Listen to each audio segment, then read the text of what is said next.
Good morning, everyone. We start with the latest in election drama. In a now leaked call, President Trump urged Georgia election officials this weekend to, quote, find thousands of votes. Here's a clip of that call. So, look, all I want to do is this. I just want to find 11,780 votes, which is one more than we have, because we won the state. Well, that call on Saturday lasted 62 minutes, and it comes just days ahead of Georgia's key runoff election that will determine who has control of the Senate. We're joined now by Bloomberg Government's Emily Wilkins, who's on the ground in Atlanta, as well as Bloomberg White House reporter Josh Wingrove on the phone in D.C. It's great to have you both with us. Josh, I want to start with you and this Trump call. We just heard part of it. What else was said in the 62-minute call?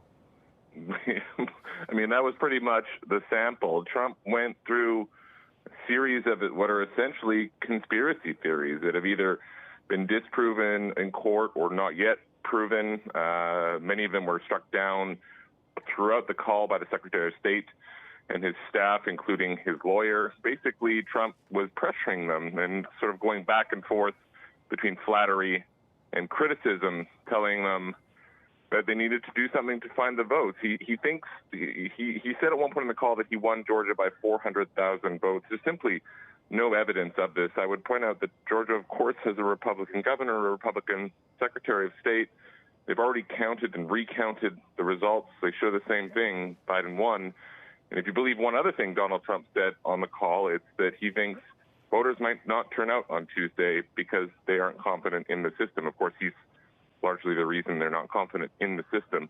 So he's warning that Republican turnout might be lower, and therefore that those Senate races might be quite in play. Josh, what is the fallout from this call? I mean, you already have some Democrats right now already calling for impeachment and even threatening some legal action.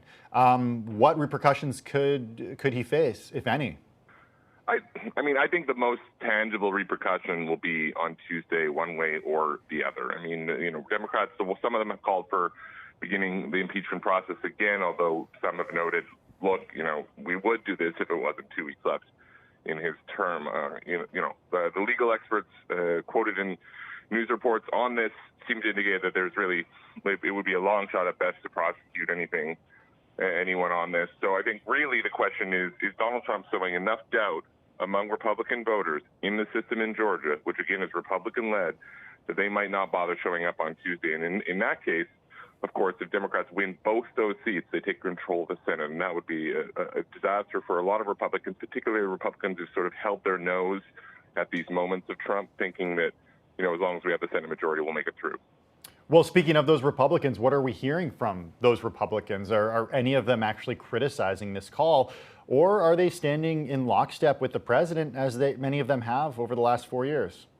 The usual suspects are criticizing the call, but beyond that, not a lot. And of course, we've got this new group that emerged over the weekend, led by Ted Cruz, about 11 of them, 10 or 11 of them, who will on tomorrow, I guess, or Wednesday, on the 6th, object to some of the states that they believe are disputed.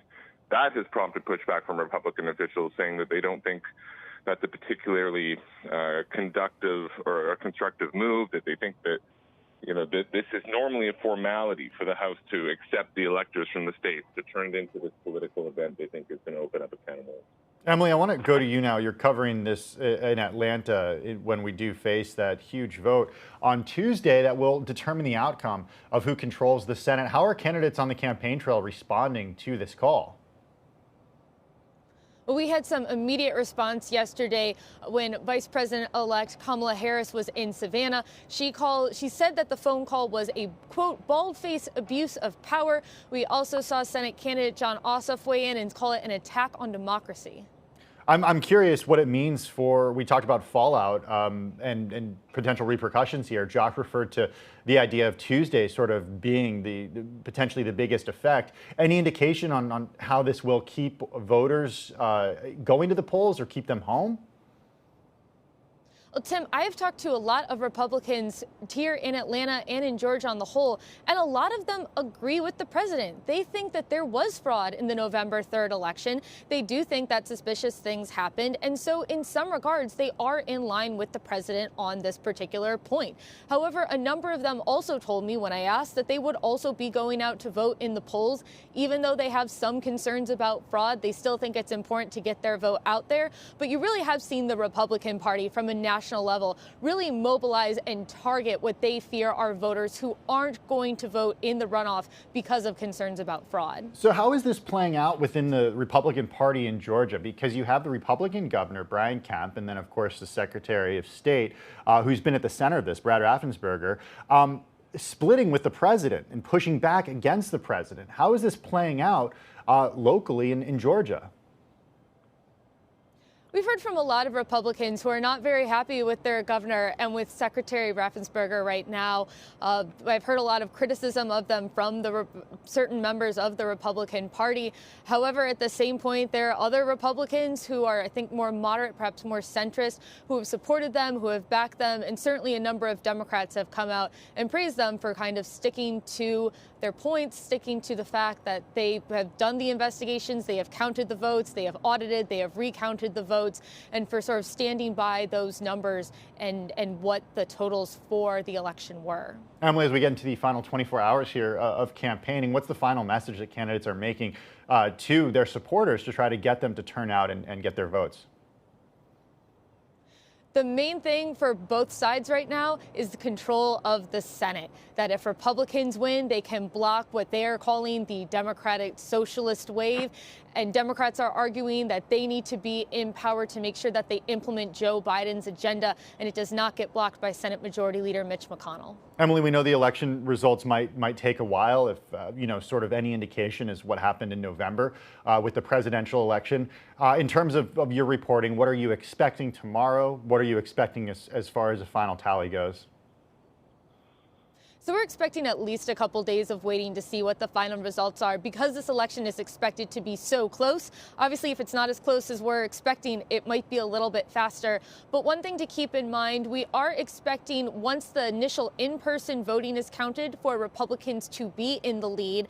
And then we expect as absentee ballots and other early votes to be counted for Democrats to sort of begin to close that gap between them. Whether Democrats surpass and are able to take victory remains to be seen. It certainly does. We appreciate you being on the ground there. We'll be checking in with you throughout the week for the latest. Bloomberg's Josh Wingrove in Washington and Bloomberg Government's Emily Wilkins in Atlanta. Thank you to both of you for your time.